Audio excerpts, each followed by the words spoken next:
Hello, this is Katie and I'm going to show you using the Relax and Craft box from October 25. If you don't know what that is, there's a little video on my YouTube just previous to this. I've also made these earrings. That video is on there as well. Double channel set earrings, and there is a full unboxing video. You don't have to use the materials from there, but it'll give you an idea of exactly what is available. And this is another one of my designs from that particular box. So I'm using wire from the box or the kit, the subscription box. This is a 22 gauge wire, so in a 0.6 millimeter. So that's the base of my necklace. So I'm going to use that as basically my thread or my strand. And then I've popped on, because I've pre-threaded them because nobody wants to watch somebody just threading. I have popped on lots of these gemstones. So in this kit, I had silver plated spacer beads. I have got these stunning ice obsidian faceted beads. Those are 3 millimeters. And then I have this gorgeous silver obsidian, which is a 4 millimeter bead. And these are the really beautiful, unusual. I think they were a round bead, and then they've been faceted into kind of a square. It's unusual, but can you see that round facet on it? It's basically got facets like a dice on it, or a die.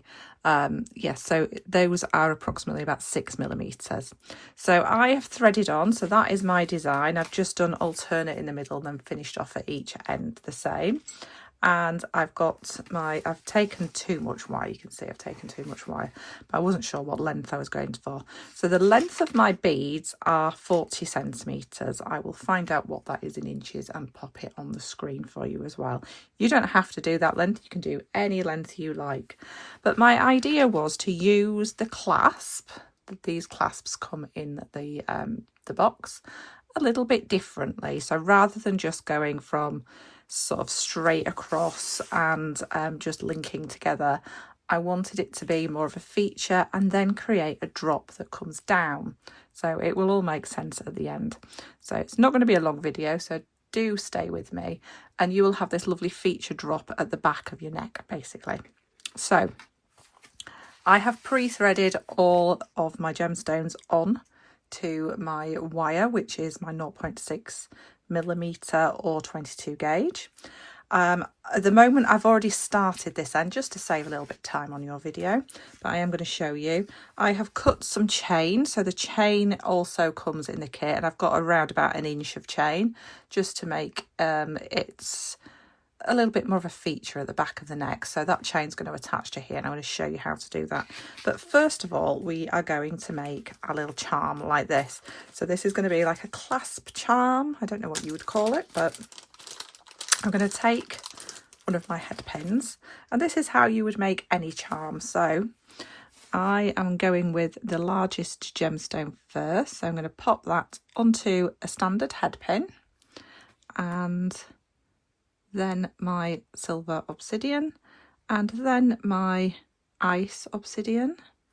So I've got a 6 millimeter, 4 millimeter, 3 millimeter, and then I'm going to top that off. You can pop yours on however you like, or you can use different shaped beads. It's entirely up to you, but just remember it needs to be quite comfortable at the back of your neck if you were to sit back, so you don't want anything too bulky or too angular. So from there, we're going to make a wrapped loop, but we want to attach it to the clasp at the same time. I did have a clasp here a second ago, but it's gone walkabout, so we'll just grab another one from the box. So we've got our beads threaded onto here. We're going to do a really beautiful wrapped loop. So I do have a full video on wrap loops, so do take a look at that. I will add that below also. So we've got our beads. We're going to use the very tip of our chain nose pliers and just grab right on top of those beads, no gap in between them, and then we're going to push away on top of that. So that is actually going to leave us, if I take those out, it's going to leave us with that little bit of gap then. That's where our wraps are going to go on for our wrapped loop. So from there, we are going to change over to our round nose pliers. And we're going to hold, and we're holding this side, but we want to take it right down to that corner. So holding right on that corner, and we want to be using more or less at the tip because we want a nice small loop. Then, very simply, we hold on with our pliers, and then we just pull this around until it becomes almost the same direction as your beads. Then the trick is to change the position of your pliers, and that is going to open up this space at this side and give you the space to create your wraps, but we're going to do something before that anyway. So still holding on with your pliers to that loop, we want to bring that all the way across. So that's come all the way across, and if I take my pliers out now, you can see I've got a loop which is more like a lollipop than a pea, and that's why we push it away first. That's what's going to give us that nice loop. Now I'm going to take my clasp before I wrap it, and I'm going to pop the loop of my clasp. So any clasp with a loop will work like this, and I've just popped that onto the loop before I've wrapped it. Then you're going to go back in with your chain nose pliers, and you're going to hold on to the loop. So I'm going to bring that up so you can see it. So I'm holding on to the loop. I'm holding all the way across it. So I'm holding both sides of it, and I'm holding it quite firm. You don't want to be crushing it, but you want to be firm. Now, rather than trying to leave your round nose pliers in, this will help you retain the shape and size of that loop just by holding it all the way across. Then you are just going to simply take hold of the tail and very slowly and gently wrap around that little space. Remember that little space that we left for our wraps? And that, if you did use the tip of your pliers, should be perfect for approximately 3 wraps to fill that gap. Once you've wrapped, you can give them a little squish, making sure it's nice and tight. Turn it over, look at the other side, and make sure you've got that full 3rd wrapping. Can you see it's not quite fully in there? I've got 2 and then that little bit, so I'm just going to take that a little bit further round, and I'm happy now. Then I'm going to remove those pliers and grab my flush cutters. So I'm going to go in with my flush cutters flat side towards the work that I'm keeping. The one thing when you're cutting wrap loops is that you don't cut the loop as well. But can you see I've gone in there, right with the tip of my flush cutters, and snip that off. So we don't need that little tail now. That can go out of the way.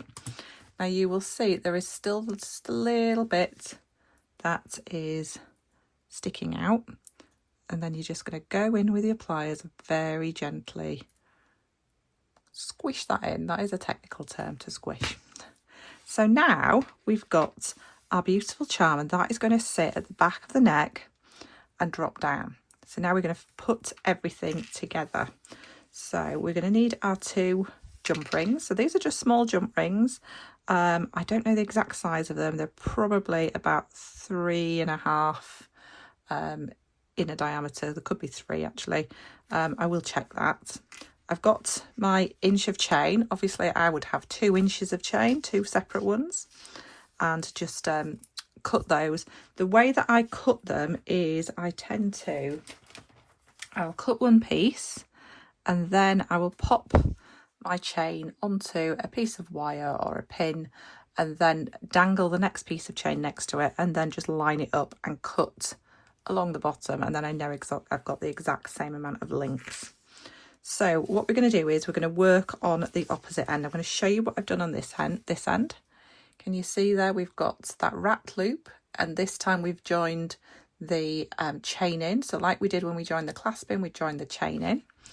And then I'm just going to push all my gemstones right up to that end. So you will be doing this twice, but I'm going to show you one so you can rewind and take a look again if you need to. We're going to get our chain ready so that we're ready to go, and we're going to do the same thing. Now, one thing you want to do is don't do it with your necklace perfectly straight. we want that bend in it. So let it bend, let it come around, and then work with it actually bent, and then you won't end up with a very stiff necklace. It'll be nice and flowy. So again, we're going to do the same thing. Now I've got far too much wire on here, so I'm going to cut some off just for ease under the camera. Okay, so again, in there with your chain nose pliers, push away either towards you or away, it doesn't matter which way. We've got that little gap there. Let me pull that up. We've got that little gap there again. Those are where, that's the little gap where our wraps are going to go.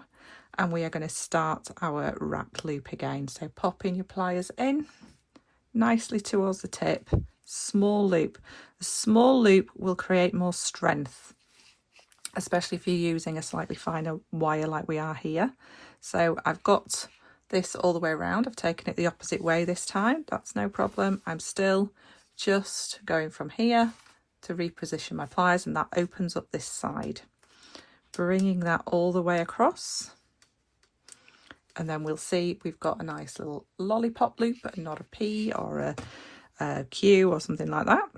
And then before we start wrapping, we just need to find the end of our chain and pop that on and just take it until it goes into the loop.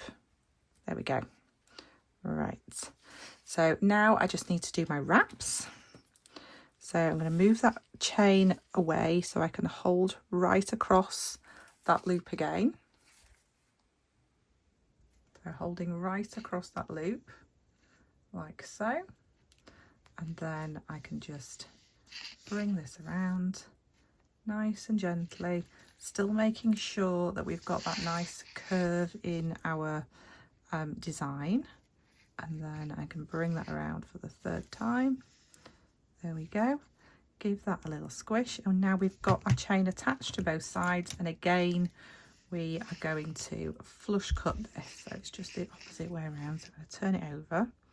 Make sure you don't cut anything else. Flush cut that so you get a nice straight end on your wire. And that little piece, can you see where that little piece is stuck out there? Always make sure, and do it at the time. Don't think, oh, I'll go back and sort all those out later, because you inevitably will forget. So just make sure that is squished in so there's no little pieces stuck out. So we want a jump ring on each end of our chain. So when your jump rings come, hopefully if you've got really good quality jump rings like myself, you will have saw cut jump rings, and that means they are straight. You see there's a tiny gap, but they are cut straight. There's no pointy bit on one of the ends. And what we do to open them is we hold one all the way across, the cut at the top, and then open with the opposite side. So using 2 pairs of your chain nose or flat nose pliers. Once you've opened that, you can pop your jump ring onto the chain and then close up. There we go. And make sure you give them a bit of a wiggle so they line up really perfectly. Because wire tends to have a memory, and when it's been cut, which it will do, it will be just that slight bit open. Don't know whether you can see that there. Can you see it's just slightly not lined up quietly, and that's perfectly fine. That's how they are cut. That's how they're supposed to be. But we don't want it to remember that. So we're going to open it, pop it onto our chain. So this one's going on this side. And then we want to close it. So again, holding all the way across on this side so we can just see the tip of that jump ring, and then closing it like a door. But we're just going to give it a little wiggle because we want it to remember its new spot. Make sure we're happy with that. And make sure it's not scratchy or anything, and then it's absolutely perfect. So the way that we're going to join this together, rather than it being a clasp on one side and a jump ring on the other, we are just going to use one of our little clasps here to join them together. So if I turn this around this way, making sure your chain is nice and straight, we're going to add one at that side and then one at this side, close that, and then this little section is going to sit at the back and drop down rather than it just being straight across. So you've got a lovely feature at the back of your neck too. So it's going to sit really beautifully, and because it is wire and the warmth of your skin, it will kind of mold to your décolletage, so like your collarbone and things like that. So it'd be really, really comfortable to wear. Wear and tear should be absolutely fine in it. This is why we kept our wrapped loops very small, because firstly it flows really nicely, and secondly, if the smaller your wrap loop, the stronger it is. So I hope you've enjoyed that. I hope you can see that's just a little bit different, a little bit of a different way to use your clasps rather than just being straight. Let me get that to sit down nicely. There we go. And I just think it's going to look really pretty, especially if you've got short hair or you've got your hair up. It's going to look beautiful. And with all the optical effects of these gemstones, so we've got the silver obsidian and the lavakite and the lovely little sparkle at the ends there, even though we've literally just done the most basic of threading, it's going to have a fantastic look and a dramatic effect. So I hope you've enjoyed that. If you've enjoyed this, you could make these earrings too to go with. There we go. That's what they look like with the earrings. That is my For You earrings, and those are already on. You'll be able to make those as well. Those are 3mm beads and 6mm. So if you've got either this box or a combination of those, they're quite good stash builders are those. You can definitely just go ahead and use those. I hope you've enjoyed this. If you have, don't forget to pop me a little like below, subscribe. I have got a new video again coming out from this box. I do like using these boxes for my videos. I'm just grabbing the next piece. This will be coming out very shortly too. This was the main focal piece of the box. Also, if you want one of these boxes, I know you've not seen everything, take a look at my video, and underneath all of my videos there is a link to the Relax and Craft subscription. You can subscribe for 1 month. There's no tie-in. You don't have to stay forever. You can just subscribe digitally and get all the amazing PDFs and videos that are in there. There is over 150 easily. They're absolutely amazing. Such a wealth of knowledge in there, and lots of different designers, and myself, I'm in there too with some of my other designs. So thank you so much for watching this, and I will see you again really soon.